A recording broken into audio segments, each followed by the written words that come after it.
This is very interesting.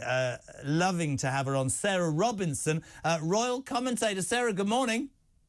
Good morning to you, Jeremy. Thank you for having me on with you this morning. Good God, it's a bit loud, woman. Have you got lots of noise going on there? What's going on? I'm repeating it.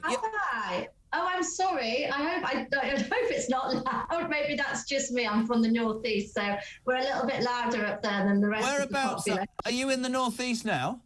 I'm not actually right now. I am down in Hertfordshire at the moment. You see, I'd be really pleased if you were in Newcastle. Sarah, welcome to Jeremy Curl. Oh, it's not Jeremy Curl. It's breakfast. I don't know what time of bloody day it is. I mean, every time I speak to anybody this morning, I just do this. Yeah, because it is that shocking, isn't it? I think every royal commentator and journalist there is really could not even have envisaged the stuff that Harry has been claiming and coming out with in his book and on the many interviews that he's giving in America to cover it, this explosive. However, I've obviously listened now to what you were saying, what the viewers are calling him paranoid and saying, you know, they don't believe some of obviously the lurid claims that are in there. Look, really, all Harry's done on this attack on his family, on the royal family, on the firm, on the institution, is actually only served to make William more popular.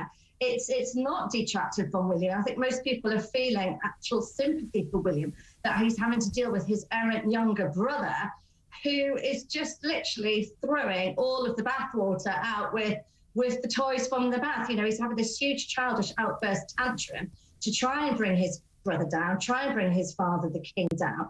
But really, people are just feeling sorry for the two men and thinking, goodness, is this what they're having to put up with? I think it's a really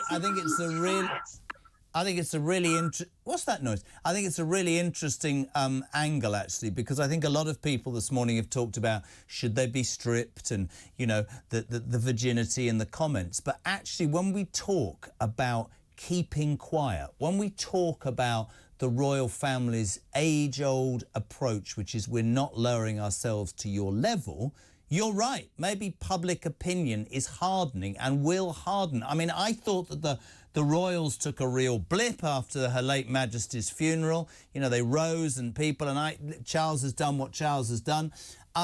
When I found out that spare in Spanish, which is where this was leaked, means in the shadows, and we said it earlier, there's a litany of you know, second kids who aren't going to make it to the top job, who have had problems over the years. Princess Margaret, the Duke of York, all those sorts of people. But this is different level. This is almost nuclear, isn't it?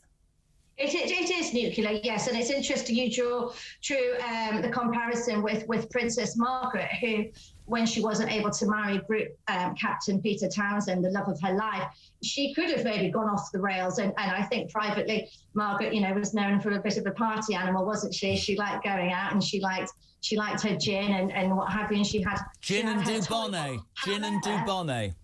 That's right. However, Jeremy, the difference is with Princess Margaret is she was fiercely loyal to her sister, the Queen. She would never allow a word against the Queen to be spoken, ever, and always stayed loyal to her sister all the way through her time here. And that was something, you know, the Queen was always very grateful for. Family, blood is thicker than water. I have spoken to some friends last night of the two men, and they told me themselves it is utterly tragic that we're now in this situation. I think people who know both boys, both William and Harry, had hoped that there could be some sort of reconciliation in the future, and, you know, maybe Harry would sort of calm down and this book wouldn't be as bad as now what we've seen. However, the relationship now really is hanging by a thread. Is it though? Because I can't, you know, I understand, right? I understand the King Charles scenario. It's his son, although I do, and I made this point earlier, Sarah, I think there's a red line here.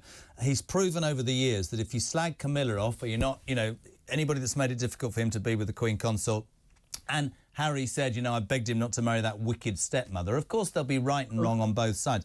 You say it's hanging by a thread. I don't believe William will ever forgive him for this. And here's one thing somebody sent me earlier, which I think is also fascinating. We have great sympathy about the trauma that Harry went through, losing his mother, going through this.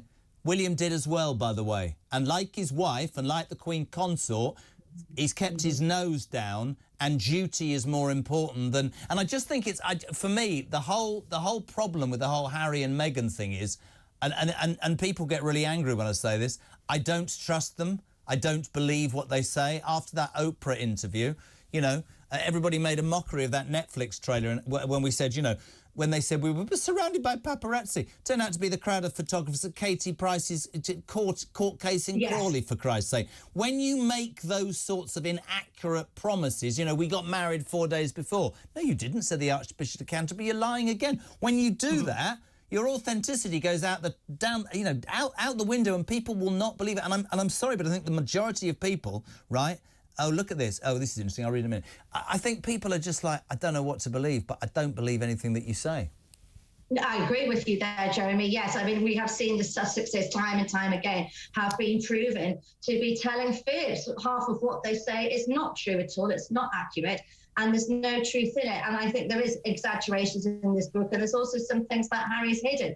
I'm not going to say what those are, but he's made some allegations which people have been shocked by. Actually, he's not said as much, shall we say, anything that he thinks that could make him look really, really, really bad.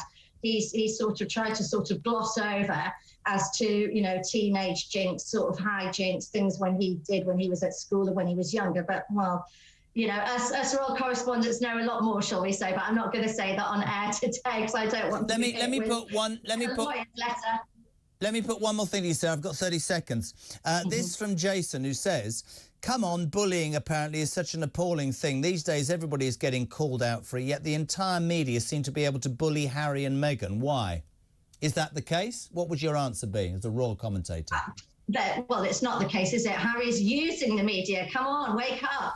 How did this book get out into the Guardian, into the hands of the left-wing Guardian yesterday, before anyone knew that it had been published in Spain? Why is Harry giving all these interviews and droning on and on and on and complaining endlessly?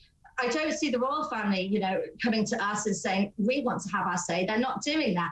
Harry has shown himself well, he's trying to play this part of this victim, and it's really, really backfiring. People can see through it. They can tell he's lying, and they're sick to death of it, quite frankly. And I think now everyone feels such sympathy for Charles and for William that they're having to deal with this mess. Sarah Robinson, it was my... It says Robertson. What did I say? It's Robertson, yes. Never mind. That was the people that make the orange squash. Listen, loved having you on. Thank you so much indeed. We'll have you on again. Sarah Robertson.